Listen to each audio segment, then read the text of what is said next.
Thank you everyone for joining us for a special presentation at the L.E.A.D org in honor of Black History Month. We have a special guest speaker with us this evening, Shon Williams. If you've been coming to our career confidence sessions, you may have seen Shon Williams. He's been a very active part of our community. And he is going to especially focus on a topic that is very important. And I'm really excited for it because Shon and I have been working on it since before the holidays, and it's going to be all about our Black minds and the Eurocentric education system. As always, we will be recording our workshops so you can catch them on our YouTube channel in the future. But before we dive in, we would like to acknowledge the land that we are on. As treaties people on Turtle Island, we are obligated to uphold treaties made from a long time ago. Where I am situated, I would like to acknowledge the traditional territories of the Mississaugas of Scugog Island First Nation, the Mississauga peoples, and the treaty territory of the Chippewas of Georgina Island First Nation.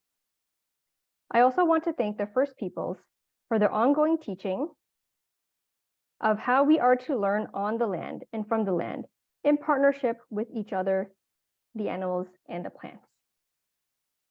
Thank you. All right, the agenda for this evening goes as follows.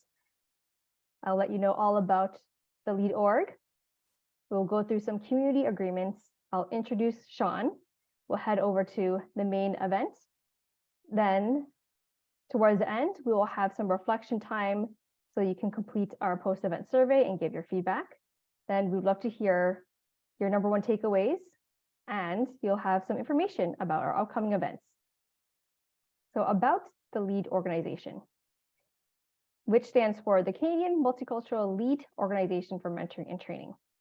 We are a charitable nonprofit community organization that provides mentoring and training for youths and adults by assisting them in furthering their education via programs, seminars, workshops, conferences, and meetings, and by helping them access pertinent support groups and resources within the community. Our mission statement is to give individuals from youth to seniors the support to develop strategies and tools to create their own success stories. Welcome newcomers, welcome Wendy, welcome Kamani. And we have a few community agreements for participating this evening. Please be respectful, be authentic, be open, be present, and be active. This will be an interactive workshop with Shon. There will be some breakout rooms towards the end for us to share and discuss.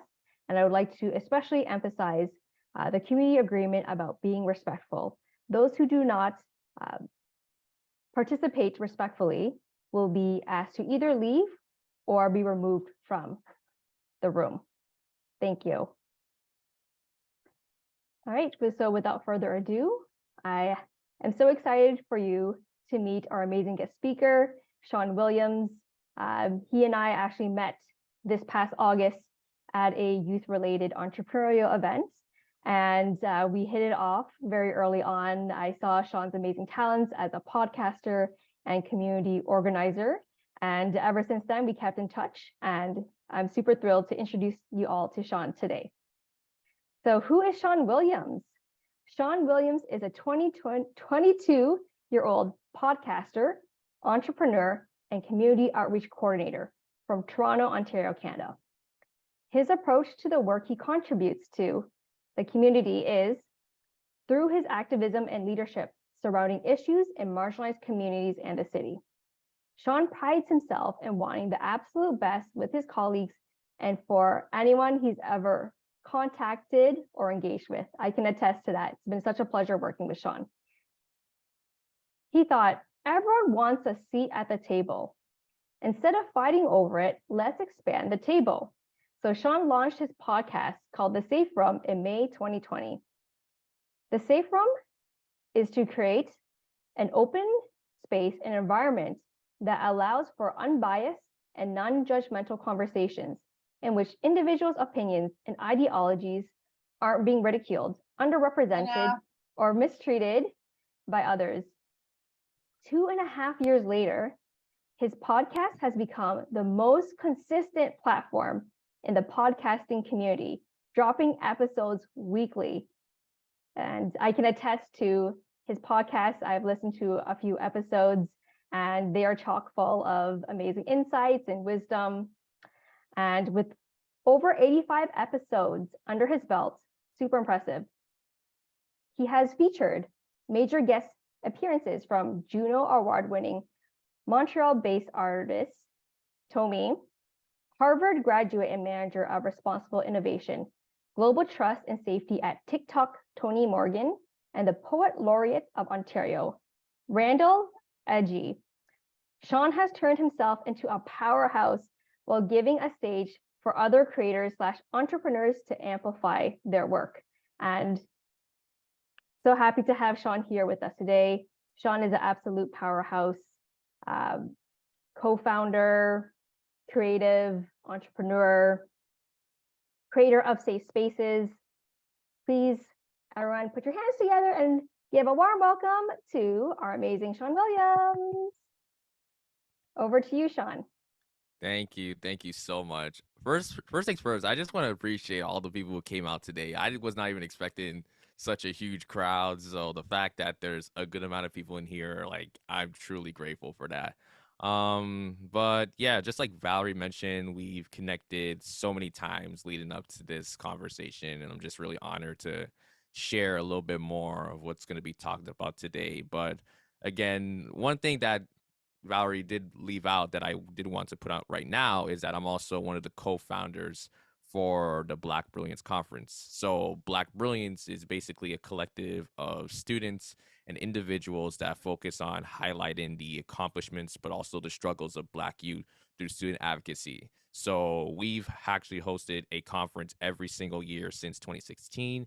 We've actually been able to host to a lot of students, a lot of schools over in the TDSB. And I think at one point we were able to get a good amount of media coverage from the Toronto Star and CTV. And all the workshops that we do are student led. They are with minimal adult supervision. So, in terms of the actual workshop planning, the administration, booking the guest speakers, actually finalizing the budget, all of that is student led. And the whole point of it is that we want to create a safe space for awareness, but also establishing action pieces that relate to the safety and belonging of Black students in and out of the classroom. So I do want to share my screen, and that way we can get into the presentation. Just want to make sure if everyone can see my screen. Okay, good, good. So today I want to talk about a topic that's kind of been on my mind for the last couple of years, and something that I've personally experienced in academia and different spaces in the community as well. And based on our work for Black Brilliance as well, I want to tie it in together into this important conversation. And it's related to our Black minds and the Eurocentric system, specifically talking about within the context of secondary students in high school.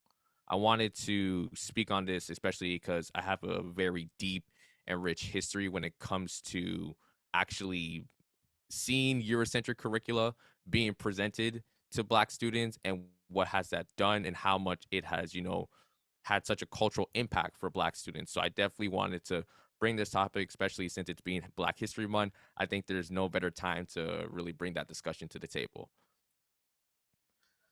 So before we move on, I do want to do a quick little icebreaker. So this is something that I thought would be a very, very fun idea. So to basically break this down, you have $10 to spend. And as you can see, there's different categories. There's country, there's dinner with a celebrity guest, celebrity duo, a ride, and an event. So if you had $10 to spend, how would you spend them accordingly? So as you can see, for the countries, for $1, we have LA. For $2, we have the United Kingdom. For $3, we have Dubai. And for $4, we have the Caribbean. So that's for one category. For the dinner with the celebrity guests, for $1, you have LeBron and Savannah James. For $2, you have Will Smith and Jada Pinkett Smith. For $3, Jay-Z and Beyonce. And then for $4, Barack and Michelle Obama. For the ride, $1, you have an Escalade. For $2, a stretch limo. $3, a yacht. And $4, you have a private jet. And then for the events, for $1, we have the NBA All-Star Weekend, which is actually happening this weekend. So I'm really excited to see that for my personal gain. For $2, we have the Emmys. For $3, we have Coachella. And for $4, we have the Met Gala. So again, you have $10 to spend accordingly. You can spend as much as you want, but remember the max is $10. So we're going to, if you need some time to think about it, that's totally fine. And I will go first, and then I'll probably be selecting if I could probably see the participants list. If not, I might pass it to Valerie to pick someone else. And then we'll probably do about 5 individuals just to keep a track on time. So for me, I'm going to take my $2, two of my $10, and spend it on the United Kingdom for my country, because that's a place I've really wanted to go for the last, couple of years. I've heard a lot about the UK, how it's really beautiful, the scenery. So I would love to plan a trip to the UK very, very soon. For my dinner, I have to spend $4 on Barack and Michelle. I feel like that is just such a special moment, and to be there with the former president, the former first lady, I think that would be super, super dope. So I think I've spent $6 already. In terms of the ride, I'm not super fancy, so I would probably say like the stretch limo is totally fine with me. I would like to just go in a limo. I mean, I'm not really a big fan of like flying anyway, so like I don't think I would have to worry about the private jet or even the yacht with like water and everything. Not that I have a fear of water, but just I'm not sure if that's like my type of taste. So I'll take my $2 for the stretch limo. So I am spending my final $2 at the Emmys because I think it's such a prestigious event. And I would actually love to be in a room with such talented actress and actors or different, influential people as well. And I think that kind of fits the kind of mantra of what Barack and Michelle kind of go for, something like the Emmys. So just to recap, $2 for the UK, $4 for Michelle and Barack, $2 for the stretch limo, and then $2 for the Emmys. So, Valerie, I don't know if you want to start selecting people, maybe, because like I said, I can't really see my participants list here. Sure. Okay. Well, in the chat, Gary says he would choose LA, meet the Obamas, take an Escalade, and go to the Met Gala. It's the best $10 he spent all year. William says he'd go to the Caribbean, also meet the Obamas, take the Escalade, and do the NBA game for $10. Right. For me, I would go to Dubai, meet the Obamas, take an Escalade, and go to the Emmys. I think the Obamas broke the bank a little bit. So being a little bit more budget friendly on my transportation, but that's okay because I get to meet them. All right. What about Andrea? Andrea, what will you choose? Let's see. I think I'm going to do Dubai. And then I'm going to hang out with the Obamas. Then I'm going to do the cruise line because then I can take my trip to Jamaica, to the Caribbean. Oh, I'm trying to make sure I get as much out of my money as possible. So where am I at now? I'm at 8. So I guess I'm at the Emmys after. Wonderful. So you said Dubai, the Obamas, the cruise ride. I think that would already be $10, I believe. No, 4. Because the 3, Dubai is $3, 5, I think. 7. Oh, no, that's 8. Okay. And an Emmy. Okay, yeah. I just Just wanted got to to make get sure. my last cent in. Of course. Right. And then in the chat, we have Kamani who would forfeit all these luxuries and give the money to the poor. Very noble. Gabby says she would choose Dubai, the Obamas, a private jet, and the Met Gala. Maybe breaking the bank with that one, but it's all good. It's worth a splurge. Barbara would also go to Dubai, go to the Obamas and cruise. No event required. And Emil says the beach, meet the Obamas, go to the Emmys. I guess teleport there instead of taking a plane. And Adrian says Caribbean, Jada and Will Smith, the Escalade and Coachella. Okay, at least we got someone outside of Barack and Michelle, so that's good. Okay, perfect, perfect. But yeah, it's good to hear all the different responses. Some people are choosing different locations, others are choosing different rides, different events. So it kind of shows, where people's creativity kind of comes from or where they want to kind of plan their next trip, what are some of their aspirations. So I think that's a really cool icebreaker I wanted to like introduce. So thank you to everyone who kind of participated, who put all their answers in the chat. This was something that I'm actually trying out for the first time. I've been thinking about this icebreaker, so this is the first time I'm actually doing it. So I'm really glad I'm doing it here. Okay, let's go on to the next slide. So, like I mentioned before, I am one of the co-founders for Black Brilliance. So, to give a little bit of context, Black Brilliance started with a conference back in 2016, specifically November 22nd. And the whole backstory behind that is that I was able to go on a trip to Harvard University for a conference in Boston. It was me and 40 other TDSB students at the time, and the whole purpose of it was to just kind of get out, really experience the culture that was happening at Harvard University. And it was really good. And I think on the bus ride back, there was a conversation about bringing what we saw in Boston back to Toronto and actually pushing, the narrative for more student advocacy, more Black-led conversations. So there was an individual, she goes by the name of Tanola Akiwande.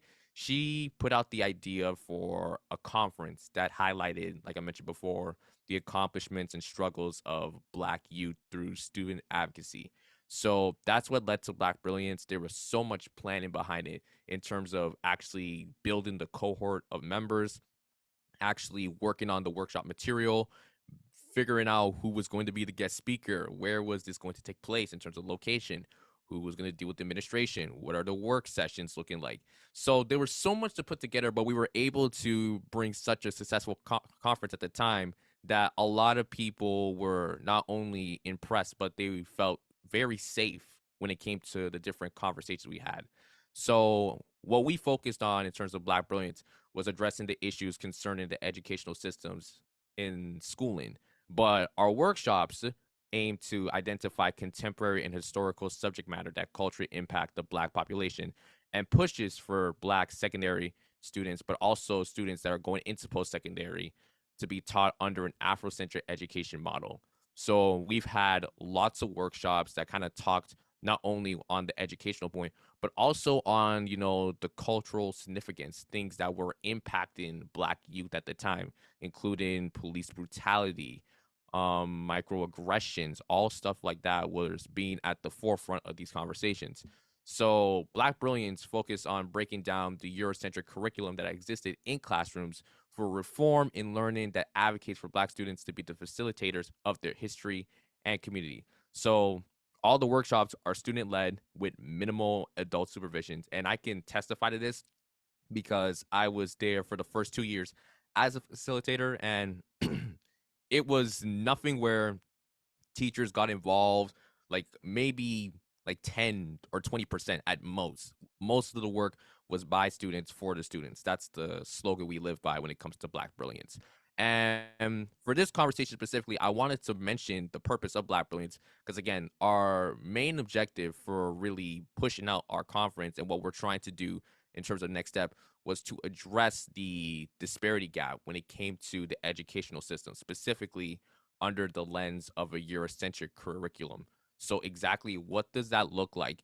What is being told, and how can we address it to, at least put more reform and change into that Eurocentric model so that way more Black students can learn about Black history and get a better education in terms of the Black population and some of the contemporary issues surrounding it. So this is where I wanted to go into detail about the Eurocentric lens. So there's a lot to unpack when you think about Eurocentrism. There's so much in there that kind of speaks for itself. But in terms of this conversation in the context of education, we look at Eurocentric lens as the curriculum that undermines non-Eurocentric or Black historical periods and is told through a white nationalistic perspective. for the longest time, whoever, you've probably heard the saying before, whoever wields the pen tells the narrative. And most of the time, when it comes to any historical periods or trends or events, it's always told within the perspective of, European writers, European authors. And because of that, it tends to manipulate or undermine certain events that have to do within Black history. So, because of that, a lot of the things that we don't know about or are not being said in textbooks, sometimes it's intentional, and other times, it's getting lost within, the context of certain conversations. So, and this has also been common when you look at the landscape of Canada as well. If we want to go deeper, Canada has always had this white nationalistic form in terms of how certain points of history are to be played out. And because of that, again, it brings a lot of disadvantages for Black students to actually learn about their heritage, learn about their roots within the classrooms, or even to have contemporary conversations that tie back to their lived experiences. And because of that, we look at other points such as the absence of Black educators. And because of that, it brings a lack of lived experience to those contemporary issues within the classrooms. A lot of times, back for me in high school, I always had to learn about, the same parts of history, like World War One, World War Two. It kind of felt like a broken telephone. So I was fortunate at the time to actually be part of the Afrocentric program back in my high school, which was Downs Youth Secondary School. But at the same time, I was being taught all these different pieces of Black information that I did not know before by, a white teacher. And respectfully, I just felt like if I had a certain perspective or take on something, I couldn't really, share as much because, the teacher could not really connect or really not understand, my personal stance on it. Because again, based on, what my history has been told or what I've been grown up to see. So because of that, it did not allow for a lot of those authentic conversations. It didn't allow for more talks that made, students comfortable to share what they needed to hear, or if they had questions on certain subject matter that they didn't understand. Because of that, there was such a limitation because there wasn't a Black educator in the room that could really speak to any, problems or anything that we needed clarification of. So, because of that, it leads on to the next point. Black students are more willing or tend to disengage from conversations in the classroom due to a lack of commitment from teachers and staff.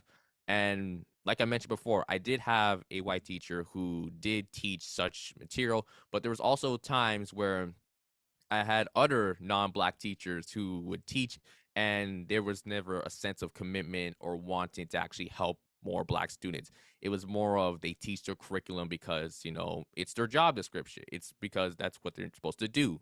But there was never that extra drive in terms of anything that needed to be clarified or anything that allowed Black student like myself at the time to really, apply what was being learned into like real life situations, real life scenarios, or deeper conversations. So because of that, a lot of Black students tend to not show up to class, and a lot of students just felt there was no need to really listen to what was being said within the classroom, to listen to what was being said, what was written on the board. And because of that, a lot of Black students tend to just skip class and just do whatever they wanted to do because, again, there was never a sense that the story was always being told in a Eurocentric lens, like I mentioned before, because a lot of the things that you see in textbooks, a lot of the material that is being not only told but displayed and disseminated, it's through a Eurocentric lens. It never brings in that Black piece or that Black entity in the same place. So because of that, that caused a lot of issues, not just for me, but still causes for a lot of issues for different schools within the TDSB today that I still hear from different conversations from younger students saying that nothing has really changed. We're still learning Shakespeare. We're still learning about pieces like To Kill a Mockingbird, but within the wrong context. We're not learning as much of a deeper, rich history in terms of Black history. So I wanted to talk specifically about Afrocentrism and Afrocentrism versus Eurocentrism. So Afrocentrism basically looks like a model that takes Afrocentric approaches and embeds it into different courses. So Afrocentrism is basically an actual theory that promotes the cultural perspectives of Black history and Black students to actually engage of what's being told and how it relates to their livelihood, while Afrocentrism is the actual practice of it. You are applying it. So Afrocentrism, like I mentioned before, is the theory, and Afrocentrism is the practice. So that's kind of an easier way to look at it. And because of that, an Afrocentrism model kind of provides leadership opportunities for better academic achievement and student engagement. This is kind of similar to me because this is how I would say Black Brilliance kind of got started. Most of the individuals that were part of the Afrocentric program that I mentioned before at my high school were all in Black Brilliance as well. So there was always a connectivity between there. And I believe if it wasn't for something like that, Black Brilliance probably would have never been an actual ideology, would never have been an idea that actually came into life. So, also having an Afrocentrism model is a Black led framework helping Black students understand and relate to their cultural perspectives. Like I mentioned before, there are certain things that when we grew up in our communities or we have different backgrounds that we may not know about. I know for me, before I even went to high school, I was never hearing conversation like this in middle school. And there wasn't even like different spaces within the school at the time that I could, go into and kind of speak around my culture, speak around my heritage like that. So because of that, it brought a lot of times where I had to ask questions, and it was always the assumption of you should know this already. Aren't you Black? Like, don't you understand, what this means, what that means? And it was, no, I didn't. And I kind of felt ashamed at the time. But I think having an Afrocentric model provides that space to kind of open up and share, like, what do you know? What are some things that you want to know better of? And that's the whole point of an Afrocentric model. It's not about preaching that everything needs to be pro blackness, or we need to learn about slavery, or even implying that the Eurocentric model needs to be eradicated completely. The whole point of an Afrocentric model is to actually help people understand better about their surroundings, about what they grew up in, about, the population, the Black population. So that way, when they're able to act autonomous in terms of their decisions or their surroundings, they have a better understanding of how to, behave and how to approach certain situations. And then, like I mentioned before, the Eurocentrism kind of basically talks about the misleading information that presents to draw up misconceptions of racism. I just want to tell you, and just a fair warning, this next part I'm about to say could be a little bit sensitive, so I'm going to be very mindful of what I'm about to say. But there were times where teachers really did not understand the whole point of a safe space when it comes to talking about, parts of Black history. So there was one teacher I had as an English teacher, and she was reading To Kill a Mockingbird. And if no one's read To Kill a Mockingbird, there's specific language that is being said. And this teacher did not respect the fact that there were specific language to it, and kind of took it more as a way to poke fun or to joke about it. And this was very triggering, not just for me, but for the rest of the class, that we were asking administration, like, can you please remove her, because there's nothing about her learning strategy that's actually trying to help us. It's kind of more trying to trigger us or make us get angry. And because of that, it's because not the understanding of what is actually going on within the classroom, and not understanding that, you are, even though you're the teacher, like, this is still a Black dominated classroom. So, like, you don't have like any control to just go off the rail and say such profanity or such language like that. And again, it doesn't help that what's being taught under the Eurocentric model, it doesn't inform or correlate to like any contemporary topics that carry a cultural and academic impact with Black students. A lot of times you don't hear conversations within the community being said within the classroom.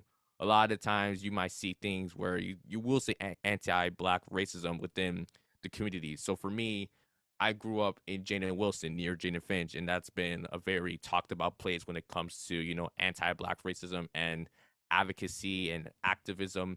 But I never heard that once at my time during high school. In fact, the only time I would hear something like about that is if we took a trip and the entire program got the chance to go to different community organizations. But I was so afraid that something like this would not really change anything. And it was more of just to, follow again the curriculum or what was being said from other people within the TDSB.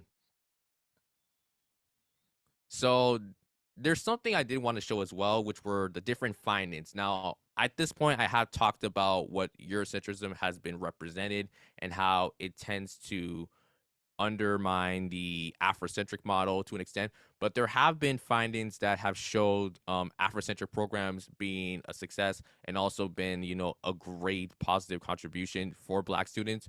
So, like I mentioned before, there's the Afrocentric program at Downtown Secondary School, but there's also an Afrocentric program at Winston Churchill Collegiate Institute, which is called the Leonard Braithwaite, and both programs focus on sharing rich knowledge and experiences of Black and African history in core courses.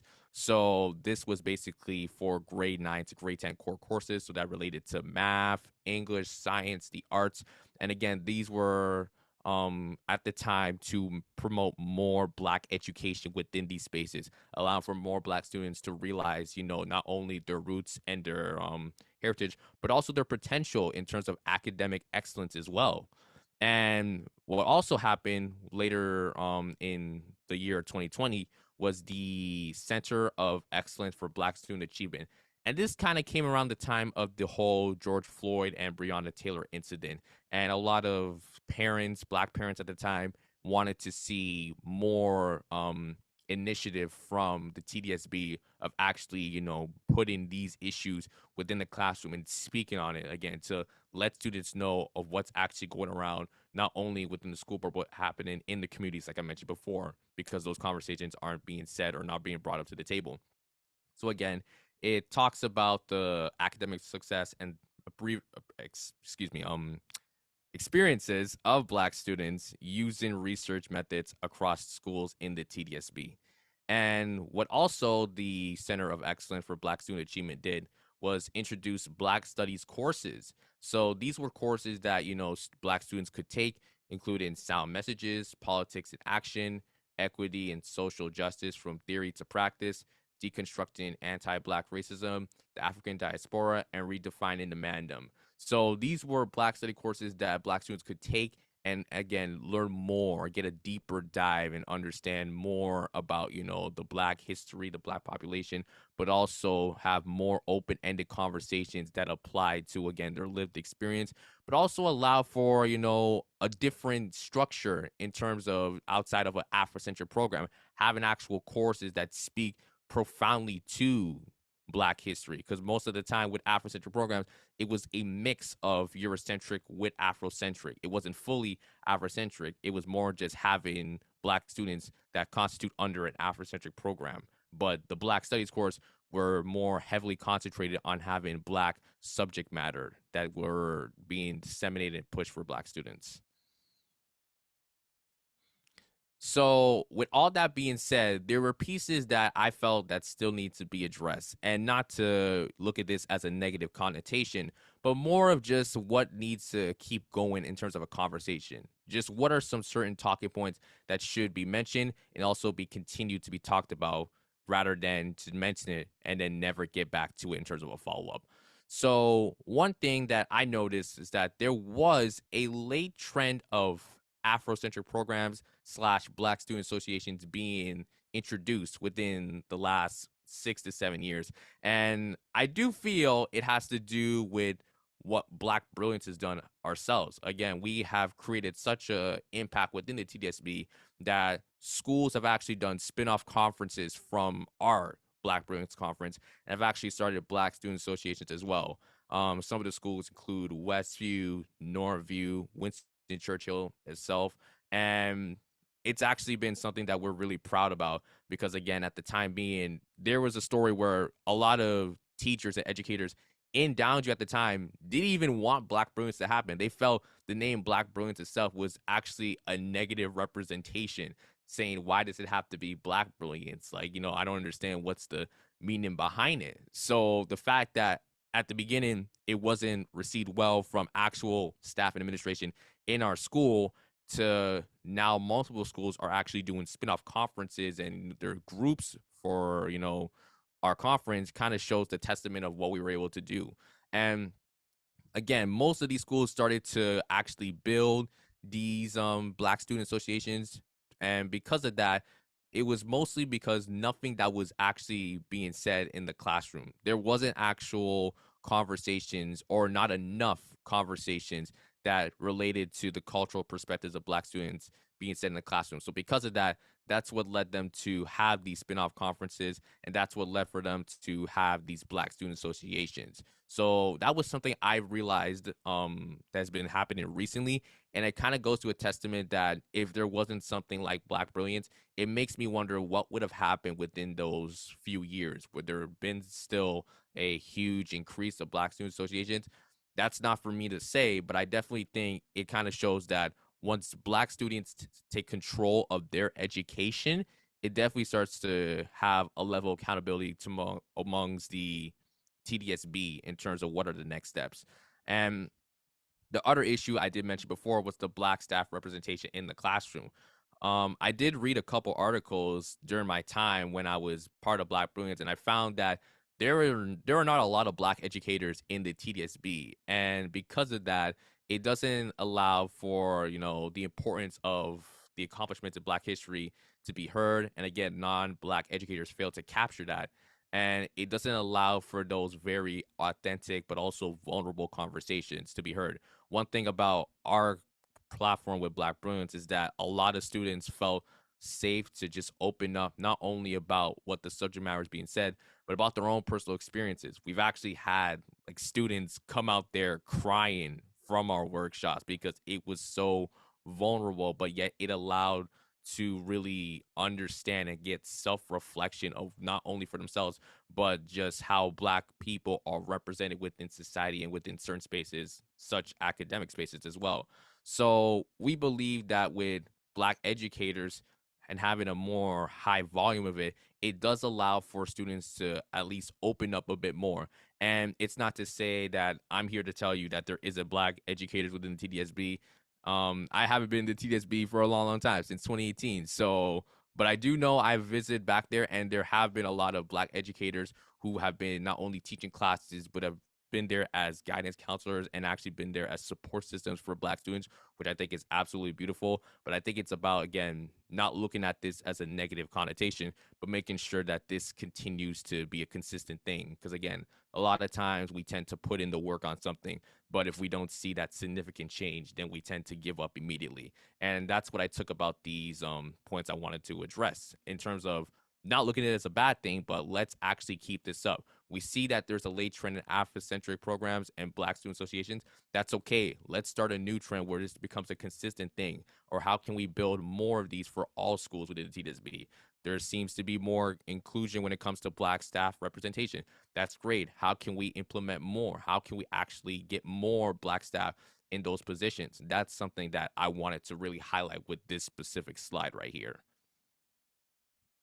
And then what are the next steps? Now, I could go through 1,000 next steps of what could happen. There could be implementing an Afrocentric program for all schools, because right now at the moment, I believe Downsview and Winston Churchill are the only Afrocentric programs that I know of. I know there's the Afrocentric school that's up at Shepherd and Kiel, I believe, but there's not that much that I can really recall off the top of my brain. So maybe having an Afrocentric program for every school within the TSB can be a great start, or having a committee that is consisted of these Black student associations that start to rise right now. There's so much different ways I can, give you, but I think really is also up to you guys, the listeners. Like, what are the next steps? How can we push this conversation out to other people? And that's the whole point of me sharing this. I don't want to sit here and tell you like this is what's happening. This is it. You have to follow what I'm saying.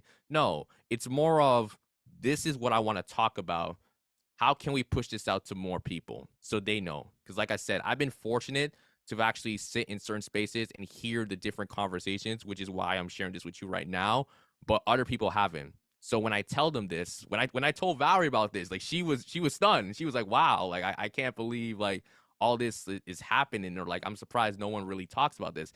And that's the point. That's something that I want to really bring about this conversation, not just having that awareness, but putting out the action pieces, which is something Black Brilliance is so heavy on. We always have our workshops, but after every workshop, we always have a session where we draft action pieces, and students take those action pieces back to their school and they implement it. And we believe those action pieces has helped them to build those spin-off conferences, to build those Black Student Associations. A lot of times we do evaluations and reviews, and near 100% say they would come back to the conference and they would share with a friend. And that's what we want to do. We want to push out this message to more people, and but also having those action pieces with it.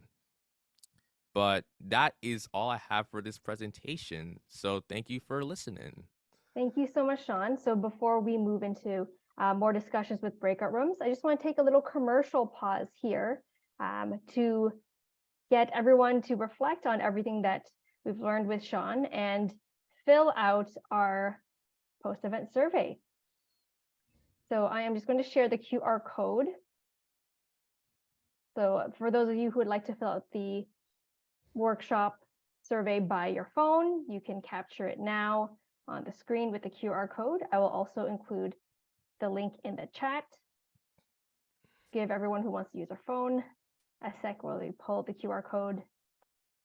With this survey, you'll also have a chance to reflect on what we just learned, and then we can reconvene and share. Right? Hope everyone got the code. I'm just going to stop sharing so I can share with you the survey link.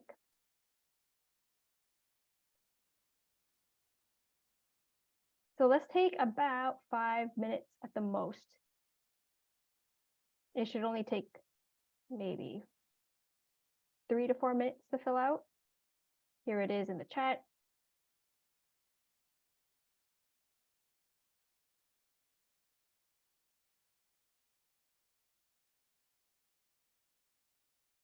And I'm going to pause recording while everyone fills it out. Okay, over to you, Shon. All right, thanks, Valerie. So again, that was the presentation part of it. I did want to have a point for breakout rooms because I do think there should be a lot of open-ended conversation based on what I just said, and I definitely want to hear what you guys have to say. So I only have 2 questions, very, very simple. And I think based on time, I want to say 5 minutes. I think 5 minutes is enough. I don't think it'll take too long for each question. Um, so the first question, and this relates to what Black Brilliance has been able to do, which again has run workshops. So if you were to run a workshop with a topic surrounding the cultural perspectives of Black individuals, what would it be? So, for example, Black Brilliance has been able to run a wide array of workshops. So, like I mentioned before, we've done conversations on microaggressions, police brutality, post traumatic slave syndrome. We've talked about Black politics, classism, Black hair, colorism, shadeism. We've actually had a debate on MLK versus Malcolm X in terms of which philosophy of activism would work better in today's society. So, again, just to repeat the question, if you were to run a workshop and have a topic surrounding, the cultural perspectives of Black individuals, what would it be? So, that's the first question. Then, for the second one, being how often do you advocate for the accomplishments and struggles of Black individuals outside of Black History Month? So I'm not gonna lie, I've kind of put my hand up for this one because there have been times before where I felt I wasn't doing enough in terms of not only celebrating or giving a stage for a lot of Black individuals in my community, but either talking about certain conversations like this one. And I would probably say when February came, I felt this kind of, I want to say this guilt because it's like I do bring praise, but it's like I don't do this all the time. And I think that's something I've been able to do with my podcast, the Safe Room. That's something I've been able to do as in bringing Black entrepreneurs, Black artists, and Black creatives and giving them a space to really amplify their work. And that's something I do on the daily now. That's something I do regardless. And I don't feel like I'm being constricted to 1 month to just speak about the excellence of Black individuals. So that's something what I'm in terms of what I mean in terms of this question, like how often do you advocate for the success or the Black excellence of Black individuals outside of February, outside of Black History Month. So, yeah, I think we're going to give 5 minutes for each breakout room because I want to be respectful for time. So, Valerie, I think we should be good. Okay, so let's make the breakout rooms then. There are 18, including us. So we'll do small groups, maybe 3. Sounds good. And I'll also try to like pop in for a bit just to kind of hear some of the conversations. Well, but we definitely will come back and we will share our answers as well.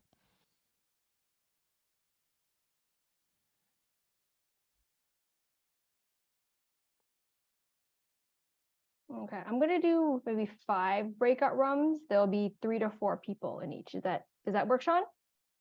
Yeah. Okay, I'm going to create and it's going to be automatically assigned. Okay. Yes, Andrea, I will share the questions in the chat. Great. All right, so I am going to open all the rooms.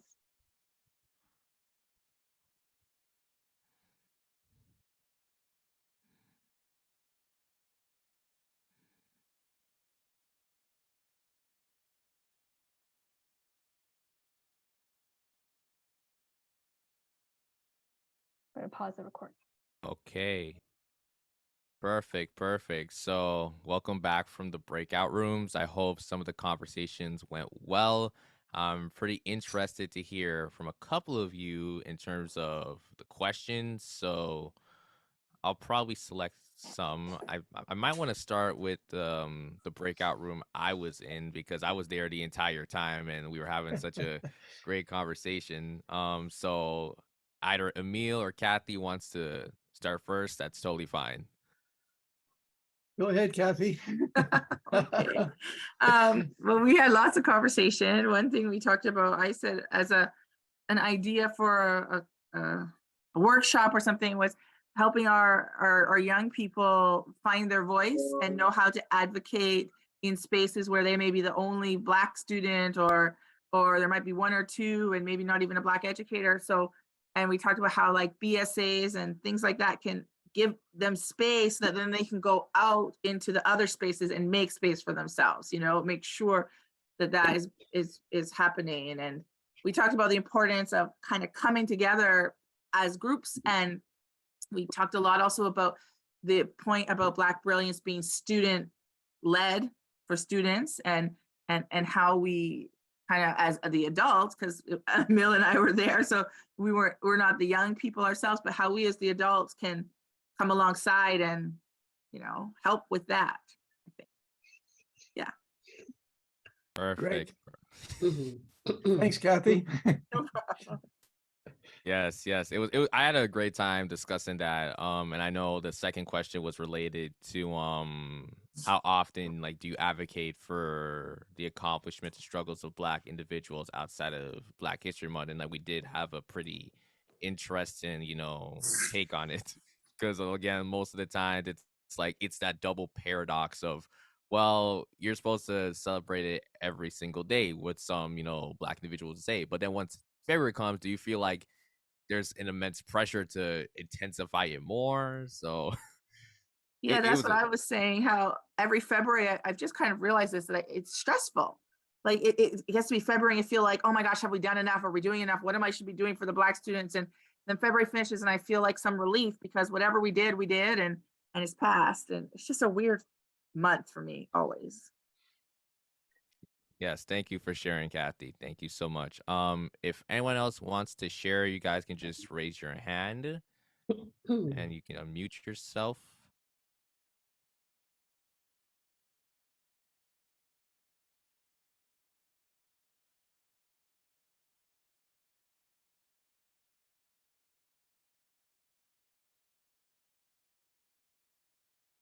So I see no one wants to go. Okay. That's totally fine too. Oh, okay, we got Barbara.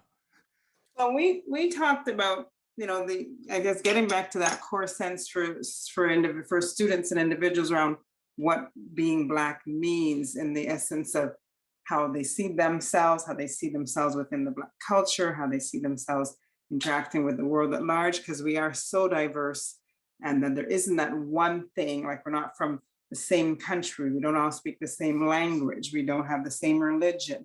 So the things that may create that unity is another word that came up amongst other cultures, is it creates that division within ourselves as Black people. So the struggle to say this is what we need, within that contains all this layer, because who are we, right? So I think, and it will always be a question and an issue, because we come from different continents, islands. You know, we talk about Black Scotians, Black Americans are so different to Blacks who live in Canada. Like even geographically, we're different, right? So it always creates that struggle, because it's hard for us to really, in essence, for ourselves sometimes. Some Black people don't feel Black, quote unquote, whatever that means, or, you know, they're adopted by whites, so then they have a different cultural, socio, you know, so there's so much divergence that it's hard, that question to me, for me, if I was having to do a group, was constantly unpacking that sense of what does being Black mean to me, because then that will inform then how I can arm myself going out into society. And that's so diverse to so individual. Perfect. Thank you so much, Barbara. Thank you for sharing. Anyone else? Gabrielle. Hi. I really liked how you expressed yourself with the presentation. It was very well articulated, and how what we spoke about in our discussion was the importance of representation in the education system for our Black students. So I'm an educator, and one of the reasons why I got into education was the lack of representation like I have experienced. Like I'm also an immigrant as well, and you know, I've only had like one Black teacher. I've had one gay teacher. I've never had an Asian teacher. And, you know, I did my education here, and it was really startling.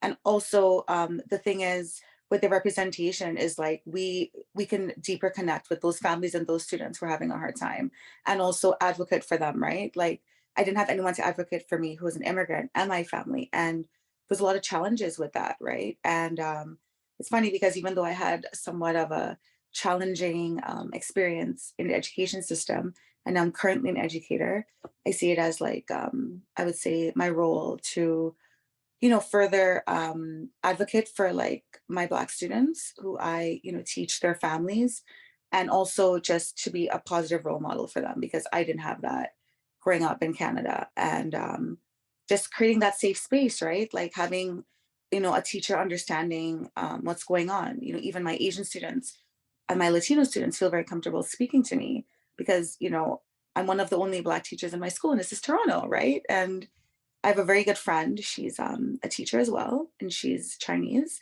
And we have this joke, like when we go to different schools, like, wow, how many teachers of color did you see? Oh yeah, I've heard of that one. I've heard of that one. Oh, do you know this Black principal? Do you know this Asian principal? It's like, there's literally like a small handful. And it's really sad that this is a current experience for students in Toronto, right? Which is such a diverse, you know, city, but the representation really is not there. And you know, it's sad, but it also feels like, I think as a minority educator, it's like, you know, I have some friends who are teachers, and it's like Black History Month, they have to do all these things, and I'm like, if I don't feel like doing it, I'm not going to, because I'm not going to be that like token, you know, like when my friend's facing this right now, she's like the token. She does live in Simcoe County, and she's the only Black teacher in her school, and they just push her to do all these things for Black History Month, and she's like, listen, it's like on top of my plate, I have so much going on, like, why don't you guys help or also do something? Like if I wasn't here, then what? There's nothing, you know? So I think that's also kind of sad. But anyway, that's not my experience, but that's my friends, and we were talking about it on the weekend.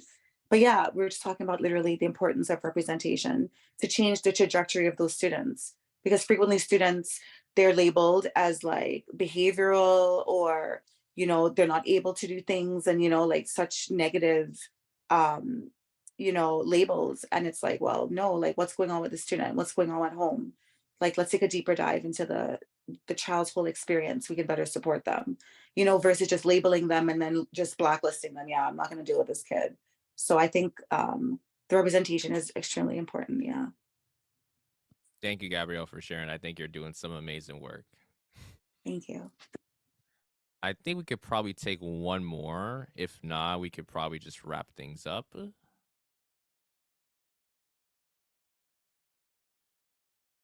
Okay, I think we're good. But yeah, we could probably pass it back to Valerie to close things up. Thank you so much, Shon, everyone, for sharing. So to close out, I would love to ask everybody what their number one takeaway was from participating in today's event.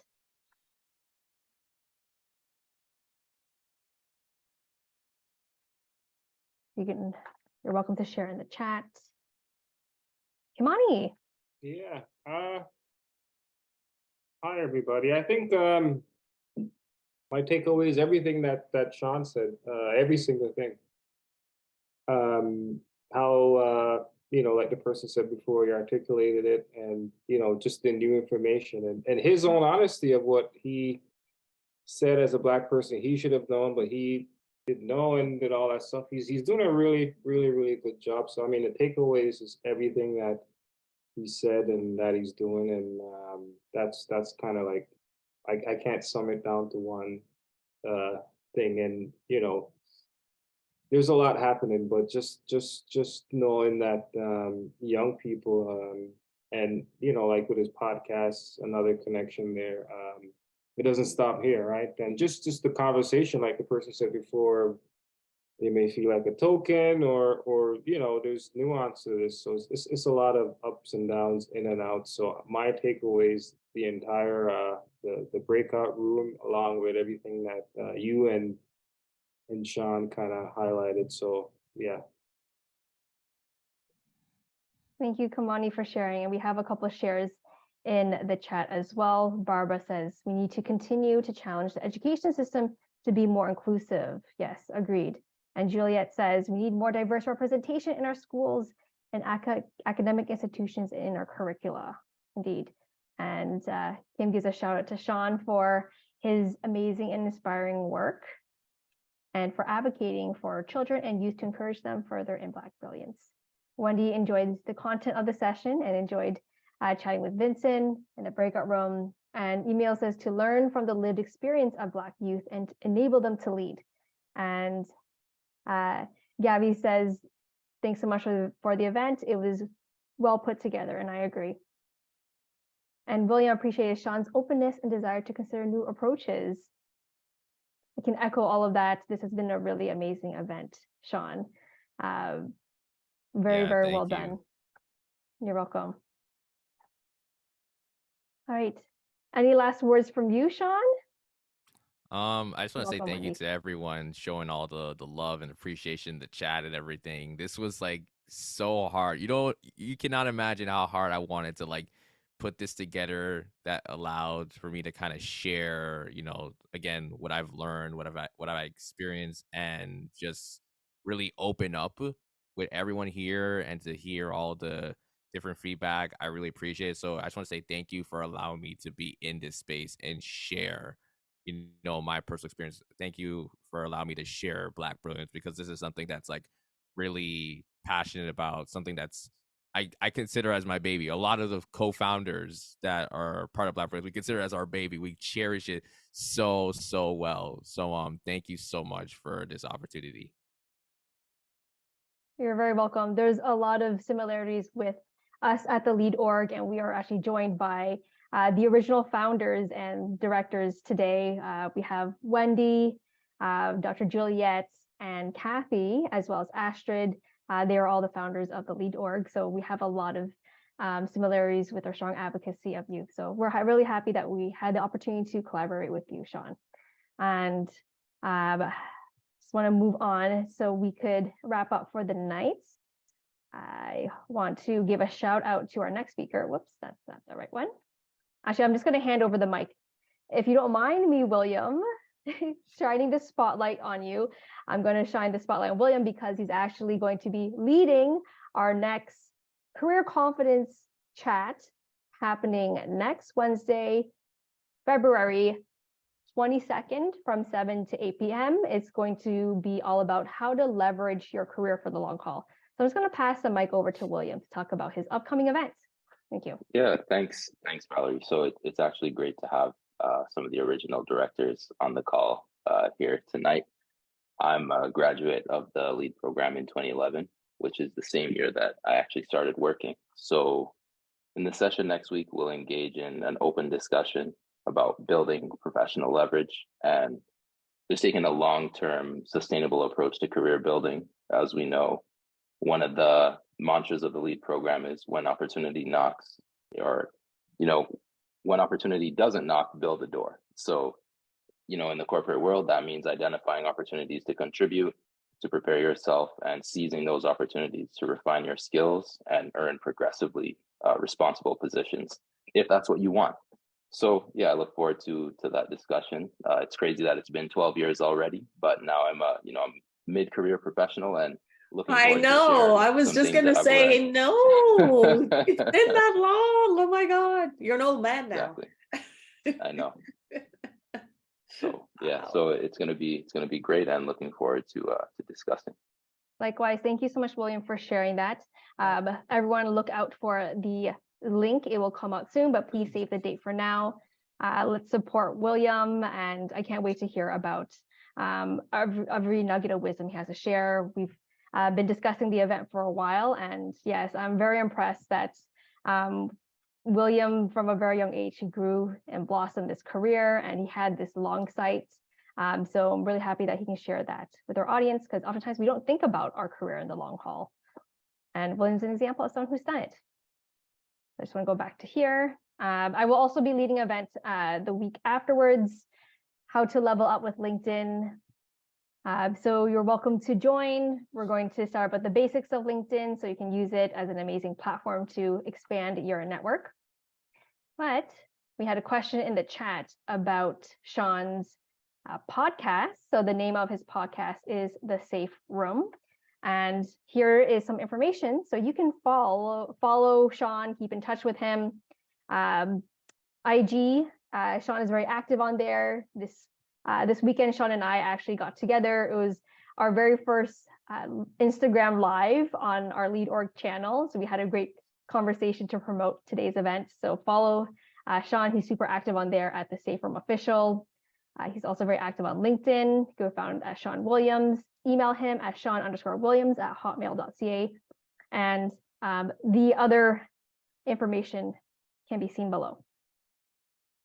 Yeah.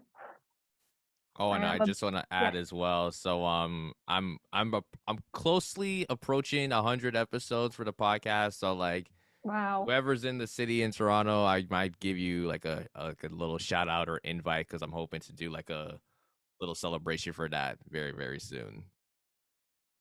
Awesome. Congratulations, Shon, on the longevity of your podcast and the amazing consistency. 100 episodes since I think you started it in May 2020. Yes. Wow, very impressive. And I really enjoyed listening to your podcast. Shon keeps it real. He has amazing guests, and just Shon himself, his commentary. I've chuckled. I've had aha moments. So definitely make sure that you listen to his podcast, and it's available on Spotify and Apple. Mhm. All right. Thank you, Dr. Juliet. It was so great to see you as well. Yeah. And yes, we will meet again soon for Williams' event next Wednesday. Every Wednesday, we're going to have amazing events. So be sure that you're available to tune in.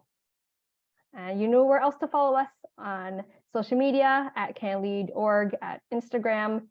And we also have a YouTube channel. This will be going on there soon. Great. Thank you everyone so much for attending tonight. See you again next week.